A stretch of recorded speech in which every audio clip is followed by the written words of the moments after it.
Assalamualaikum warahmatullahi wabarakatuh. Nama saya Dinda Rahmawati Syarifuddin, absen 1 kelas 12 IPS 1, asal sekolah dari SMA Negeri 2 Kota Pasuruan. Di sini saya akan mempresentasikan tugas sosiologi tentang perubahan sosial. Tugasnya yaitu mencari sebuah artikel atau berita berupa perubahan sosial, dan saya menemukan di Google tentang pasca meningkatnya service gain pada manusia. Isinya sebagai berikut. Perubahan sosial pasca meningkatnya service gain pada manusia. Kehidupan bernegara saat ini terancam, bukan oleh penjajah atau antek asing, melainkan oleh hadirnya kemajuan teknologi komunikasi. Sebab teknologi komunikasi menghadirkan kemudahan komunikasi yang menyebabkan berkurangnya rasa kemanusiaan dan humanisme di era digital. Keberadaan manusia kini telah dianggap sebagai alat dan kehilangan sisi kemanusiaan. Dia tidak lagi menentukan dirinya merdeka karena dirinya sangat tergantung pada mesin. Itulah sebabnya kini marak manusia menciptakan hoaks dan aneka kebohongan.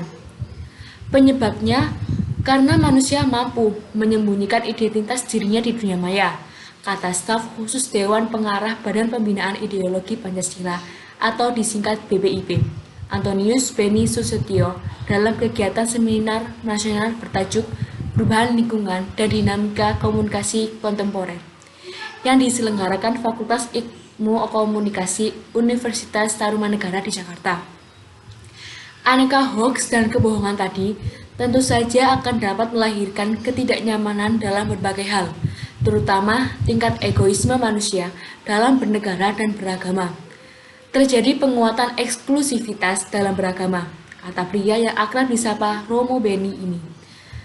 Hal ini terjadi berkat sedikitnya persinggungan terhadap manusia dengan sesamanya, sehingga manusia menganggap segala hal di sekitarnya menjadi tak penting. Hal senada dikatakan oleh Ketua Asosiasi Program Ilmu Komunikasi atau disingkat ASPIKOM, sekaligus Ketua Departemen Ilmu Komunikasi Visipol Universitas Gadjah Mada, Dr. Muhammad Sulhan, SIP, MSI, yang juga tampil sebagai pembicara dalam acara ini. Fenomena manusia menganggap dirinya menjadi yang terpenting ini merupakan gen egois dalam diri manusia atau dikenal sebagai service gene. Akulah orang pertama yang membahas karena takdir manusia memang ingin menjadi yang nomor satu, kata Sulhan. Kebutuhan menjadi pemenang inilah yang kemudian menciptakan manusia sibuk melakukan kegiatan framing atau pembingkaian segala sesuatu di sekitarnya. Pembicara lainnya yakni Dekan Fakultas Ilmu Komunikasi Universitas Tarumanegara, selaku pakar komunikasi keberagaman Dr. Riris Loisa MSI, menyatakan bahwa meningkatnya tingkat keegoisan manusia tadi didukung pula oleh adanya perubahan lingkungan media saat ini. Interaksi dalam teknologi yang intens akan mampu memberikan pengaruh yang signifikan dalam mempengaruhi persepsi, pemahaman, perasaan, dan nilai. Apa yang wajar dan tidak wajar akan dapat bergeser maknanya, ujar Riris. Dan kita akan membahas beberapa bab materi. Yang pertama, teori utama, teori modern, bentuk-bentuk, dan faktor pendorong penghambat. Yang pertama, teori utama. Teori utama untuk artikel ini yaitu teori perkembangan. Teori perkembangan menyebutkan bahwa perubahan yang terjadi di masyarakat berujung atau menuju satu titik yang sama. Teori ini juga merangkum proses evolusi maupun revolusi. Yang kedua, teori modern. Teori modernisasi menjelaskan tentang proses transformasi dari masyarakat tradisional atau terbelakang ke masyarakat modern. Teori modernisasi fokus pada cara masyarakat pramodern menjadi modern melalui proses pertumbuhan ekonomi dan perubahan struktur sosial, politik, dan budaya. Masyarakat modern adalah masyarakat yang harus dilakukan untuk memodernkan masyarakat adalah dengan industrialisasi. Contoh teori modernisasi tersebut sesuai dengan apa yang kita bahas, yaitu pasca meningkatnya service gain pada manusia.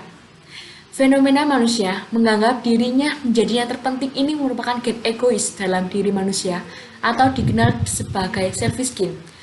Kehidupan bernegara saat ini terancam, bukan oleh penjajah atau antek asing, melainkan oleh hadirnya kemajuan teknologi komunikasi. Sebab, teknologi komunikasi menghadirkan kemudahan komunikasi yang menyebabkan berkurangnya rasa kemanusiaan dan humanisme di era digital. Keberadaan manusia kini telah dianggap sebagai alat dan kehilangan sisi kemanusiaan. Dia tidak lagi menentukan dirinya merdeka karena dirinya sangat tergantung pada mesin. Itulah sebabnya kini marak manusia menciptakan hoaks dan aneka kebohongan. Aneka hoaks dan kebohongan tersebut dapat menimbulkan ketidaknyamanan dalam berbagai hal, terutama tingkat egoisme manusia dalam bernegara dan beragama. Kemudian yang ketiga, bentuk-bentuk. Bentuk-bentuk dalam artikel tersebut memiliki dua, yaitu perubahan kecil dan perubahan yang tidak direncanakan. Yang pertama, perubahan kecil. Perubahan yang terjadi pada unsur-unsur struktur sosial yang tidak membawa pengaruh langsung atau berarti bagi masyarakat. Di artikel tersebut terdapat perubahan dalam komunikasi. Awalnya, tidak semua masyarakat terpengaruh langsung oleh perubahan tersebut. Yang kedua, perubahan yang tidak direncanakan. Perubahan yang tidak direncanakan merupakan perubahan yang terjadi di luar jangkauan pengawasan masyarakat atau kemampuan manusia. Dan di artikel tersebut menjelaskan bahwa perubahan yang tidak direncanakan mulai bermunculan. Teknologi komunikasi menghadirkan kemudahan untuk berkomunikasi, tetapi malah menyebabkan berkurangnya rasa kemanusiaan dan humanisme di kehidupan masyarakat. Yang keempat, faktor pendorong dan penghambat.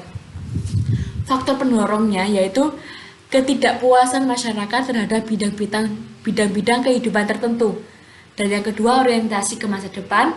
Ketiga, kontak dengan kebudayaan lain. Dan kemudian membahas faktor penghambat. Faktor penghambat dalam artikel tersebut berisi 1. Kurangnya hubungan dengan masyarakat lain yang menyebabkan suatu masyarakat tidak mengetahui perkembangan yang terjadi di masyarakat lain yang dapat memperkaya kebudayaan masyarakat tersebut. Kedua, perkembangan ilmu pengetahuan yang terlambat yang disebabkan oleh kehidupan masyarakat yang tertutup. Dan yang terakhir adalah adanya kepentingan yang sudah tertanam kuat.